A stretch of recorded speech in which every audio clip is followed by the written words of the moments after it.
सुबह सुबह एक लाश मिलती है।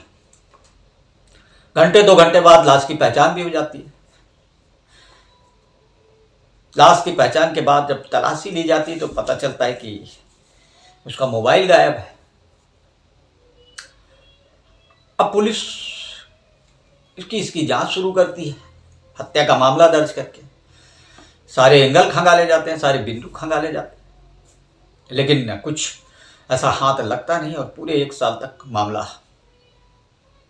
जांच में झूलता रहता है। 1 साल बाद जब मोबाइल ऑन होता है तब इस मामले का पर्दाफाश होता है। बड़ी ही रहस्यमय कहानी बड़ी थी। पुलिस का जो जांच इसमें हुआ और जो आरोपी पकड़े गए उनका सातिराना अंदाज मैं आपको इस कहानी में बताऊंगा तो आपको भी हैरत में पड़ जाएंगे आप। तो नमस्कार, बिराई टाकीज के इस क्राइम का स्टोरी में मैं संतोष यादव आपका स्वागत करता हूं। बात है 18 अक्टूबर 2007 की, रायपुर छत्तीसगढ़ की राजधानी और रायपुर से लगा हुआ सरोना का ओवरब्रिज। पटरी के किनारे ओवरब्रिज के नीचे एक 18-19 साल की युवक की लाश मिलती है। गर्दन कटी हुई, हल्की सी, सर पत्थर से कुचला हुआ, शरीर में जगह जगह जख्म के निशान। देख कर ही लग रहा था कि पीटा गया है। लाश को देखकर मौके पे जो सुबह मॉर्निंग वॉक वाले लोग हैं वो देखते हैं, मौके पे भीड़ जुटती है। पुलिस को सूचना दी जाती है तो आधे 1 घंटे बाद जो पुलिस है वो भी पहुंच जाती है, रायपुर पुलिस। उसके बाद जांच होती है, परिस्थिति जन्य साक्ष्य वहाँ से इकट्ठा किया जाता है, लाश की पहचान करने का प्रयास किया जाता है। आसपास के लोगों से पूछा जाता है तो कोई भी उसे पहचान नहीं पाता। घंटे 2 घंटे तक पुलिस की मशक्कत चलती रहती है। तभी कुछ लोग दौड़े भागे मौके पर पहुंचते हैं और लाश को देख के पछाड़ खा के गिर पड़ते हैं, रोने लगते हैं, चीखने लगते हैं, लाश को गले लगाने लगते हैं। पुलिस काफ़ी देर तक देखती है, रोने देती है, समझ जाती है कि शायद लाश इन्हीं के किसी की। एक व्यक्ति उसमें छूटता है 40-45 साल का और पुलिस को बताता है कि लाश उसके बेटे तेजकरण की। पुलिस पंचनामा तैयार करती है और लाश को पोस्टमार्टम के लिए भेज देती है। अब राजकुमार चौधरी का बयान लिया जाता है। तेजकरण चौधरी 17 या 18 साल का युवक था। तो राजकुमार बताते हैं कि 17 अक्टूबर की शाम को तेजकरण दुर्गा झांकी देखने के लिए घर से निकला था। अब चूंकि रायपुर की दुर्गा झांकी पूरे छत्तीसगढ़ में प्रसिद्ध है और दूर दूर से लोग देखने आते हैं। जब वो रात भर लौटा नहीं तो परिजनों ने सोचा कि शायद झांकी देखने में, सुबह तक झांकी चलती है रायपुर, झांकी देखने में देर हो गई होगी, आता होगा। लेकिन इस बीच खबर मिली कि सरोना अंडर ब्रिज के पास ओवर ब्रिज के नीचे एक लाश मिली है। तो दौड़े भागे जब वो लोग आए तो देखा कि लाश तेजकरण की है। बताते बताते राजकुमार चौधरी चौंकते हैं। अब पूछते हैं, साहब मेरे बेटे का जब आपने तलाशी ली जेब की तो क्या मिला? बोले कुछ नहीं। तो बोलते हैं, साहब उसके पास नोकिया कंपनी का एक महंगा मोबाइल था। तेजकरण मंदबुद्धि युवक था, लेकिन राजकुमार चौधरी के लिए वो बहुत प्यारा था। राजकुमार चौधरी उससे बहुत प्यार करते थे और उसकी हर डिमांड पूरी किया करते थे। तो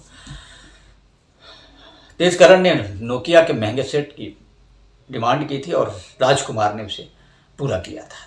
और हफ्ता 10 दिन ही हुए थे मोबाइल लिए।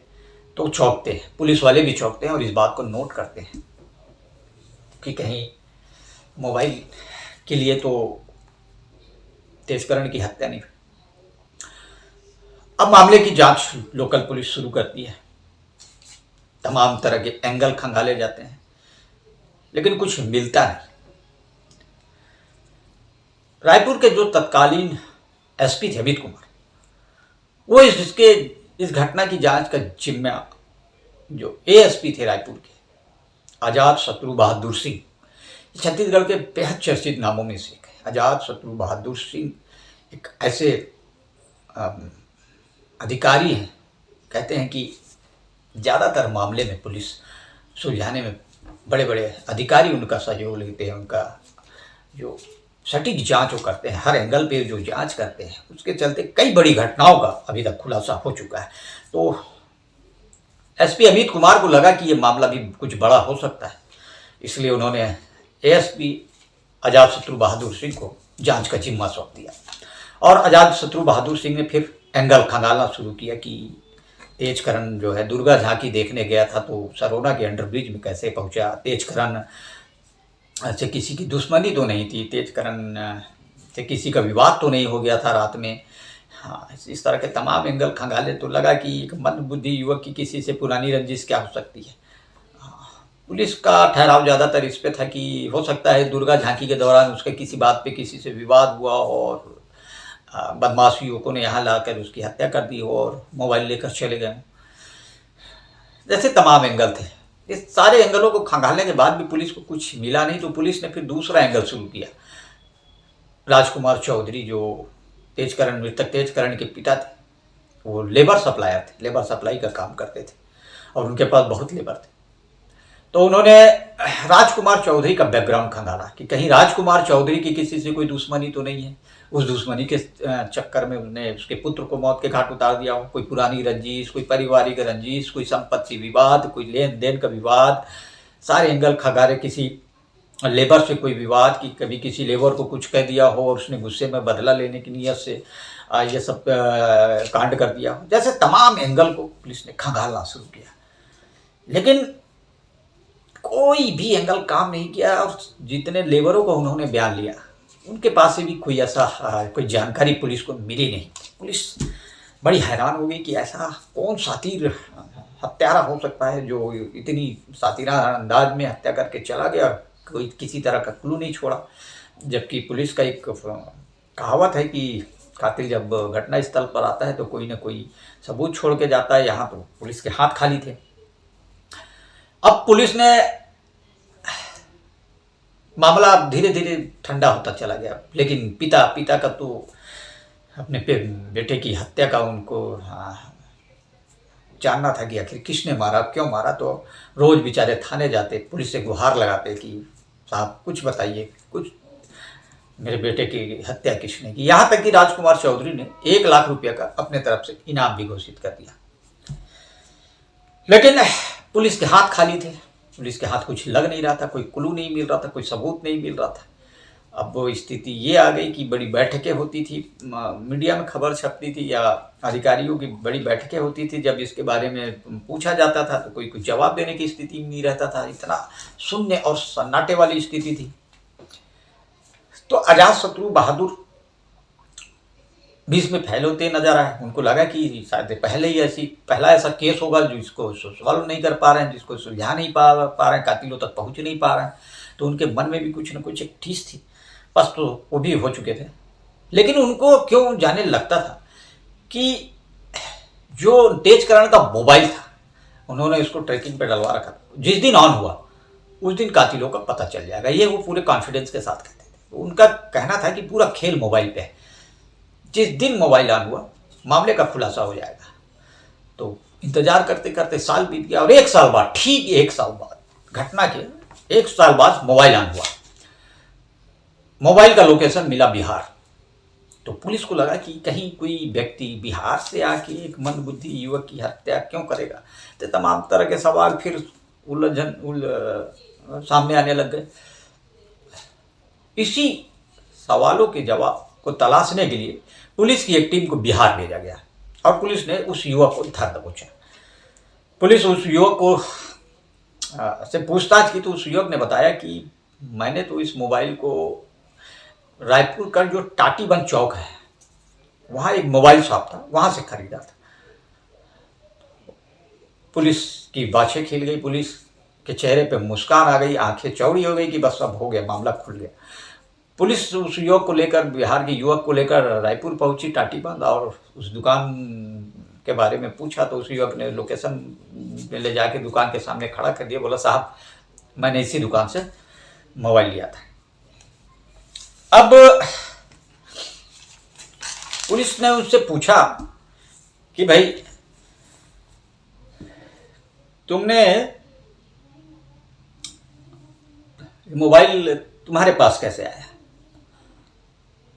तो मोबाइल शॉप संचालक ने बताया कि साल भर पहले उसकी दुकान में 2 युवक आए थे। तारीख 18 या 19 तारीख रही होगी, अक्टूबर 2007 की, और उन्होंने मोबाइल 2,500 रुपये में बेचा था। तो पुलिस ने पूछा कि क्या तुम उन युवकों को पहचानते हो? तो कहा कि मैंने उन युवकों का नाम जो अपने डायरी पे दर्ज कर रखा है, जिसमें एक का नाम है राजकुमार और दूसरे का नाम है आनंद रात्रे। अब पुलिस के सामने नाम आ गए। पुलिस तुरंत राजकुमार चौधरी के पास पहुंची, जो मृतक के पिता थे। उनको पूछा कि क्या आप किसी राजकुमार और आनंद रात्रे को जानते हैं? तो वो भी चौंक पड़े। पूछा क्या साहब क्या हो गया? नहीं, बोले जानते हैं क्या? बोले हाँ, वो तो मेरे यहाँ के लेबर हैं, मेरे यहाँ ही काम करते हैं। पुलिस भी सन्न रह गई, पुलिस भी चौंक गई कि जो कातिल हैं वो आसपास ही मंडरा रहे हैं और पुलिस उनको साल भर से खोज रही है। फिर राजकुमार ने जिज्ञासा से पूछा चौधरी ने कि क्या साहब बात क्या है? तो बोले कि जो मोबाइल तेजकरण का गायब हुआ था उसे राजकुमार और आनंद रात्रे ने इस मोबाइल शॉप में बेचा था। तो राजकुमार ने माथा पकड़ लिया और उनको भी समझते देर नहीं लगी। पुलिस ने कहा, उन्हें शांत रहने के लिए कहा और बोले कि राजकुमार और आनंद रात्रे जहाँ काम कर रहे हो वहाँ ले चलिए। तो दोनों वहाँ जब पहुँचे, पुलिस वाले जब वहाँ पहुँचे तो दोनों वहाँ इत्मीनान से लकड़ी काट रहे थे। पुलिस को देखने के बाद भी उनके हाव भाव में कोई परिवर्तन नहीं आया। वो अपने काम बड़े इत्मीनान से, जो पुलिस बताती है कि ऐसा शातिर आरोपी जो पुलिस को देखने के बाद भी ना घबराया, ये जानते हुए भी कि कत्ल उन्होंने किया है, तो बड़ा स्थिति। तो पुलिस ने आजाद शत्रु बहादुर सिंह ने जाते ही पूछा, और राजू कैसे हो? तो बस आप ठीक हूँ। थोड़ा लेकिन चकराया कि मेरा नाम इन्हें कैसे पता कर। बोले चलो ठीक हो तो तुम्हारा खेल खत्म, अब थाने चलो, बाकी खेल वहीं होगा। तो दोनों घबराए और बोलने लगे साहब हमने क्या किया है? बोले ठीक है, हम थाने चल के बताएंगे कि तुमने क्या किया है। दोनों को थाने लाया गया, पूछताछ की गई, थोड़ा सा सख्ती बरती गई तो दोनों ने अपना आरोप स्वीकार कर लिया और बताया कि उस रात तेजकरण उन्हें रात में दुर्गा झांकी देखने के दौरान मिला और दोनों ने जब देखा कि उसके हाथ में महंगा मोबाइल है तो उन्हें लालच आ गया। लालच आ गया तो किसी बहाने वो तेजकरण को सरोना अंडर ओवर ब्रिज के नीचे ले गए और मोबाइल छीनने का प्रयास करने लगे। बाद में उन्हें लगा कि तेजकरण भले मंदबुद्धि है लेकिन अपने पिता को सारी बात बता देगा, तो उन्होंने उसे पीटना शुरू कर दिया और पीटते पीटते अधमरा कर दिया। जितना वो पीटते थे उतना तेजकरण जोर जोर से चिल्लाता था, रोता था। तो इन्हें लगा कि अब मामला और बिगड़ सकता है। तो आनंद रात्रे के पास एक छोटा सा चाकू था सब्जी काटने वाला, तो उसने गला उसका काट दिया और थोड़ी देर तड़पने के बाद तेजकरण की वहीं मौत हो गई।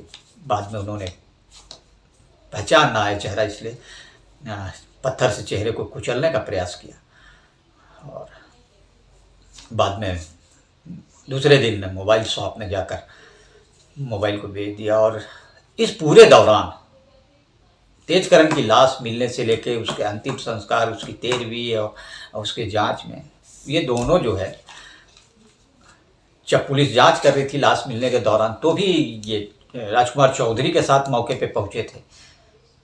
ये अंतिम संस्कार में भी शामिल हुए, ये 13वीं में पूरा बढ़ चढ़ कर हिस्सा लिए, मेहमानों को खाना खिलाया और पूरे साल भर जांच के दौरान कभी महसूस नहीं होने दिया कि उन्हें कुछ पता है। उनको जिज्ञासा चौधरी के सामने व्यक्त करते थे कि जैसे वो भी चाहते हों कि मामले का जल्दी खुलासा हो, कातिल जल्दी पकड़ा जाए, वो भी सांत्वना देते थे। तो साल भर बाद इस घटना का खुलासा हुआ और दोनों आरोपियों को धारा 302 के तहत और 120B के तहत चालान पेश किया गया और दोनों को जेल भेज दिया गया और जो सबूत तमाम मिले उसके आधार पर दोनों को सजा हुई। तो ये हमारी क्राइम की छोटी सी कहानी। यह एपिसोड हमारा क्राइम का कैसा लगा आपको कमेंट्स बॉक्स में जरूर बताइए। क्राइम के इस तरह के और एपिसोड देखने के लिए हमारे चैनल को लाइक, शेयर और सब्सक्राइब जरूर करें। तब तक के लिए नमस्कार।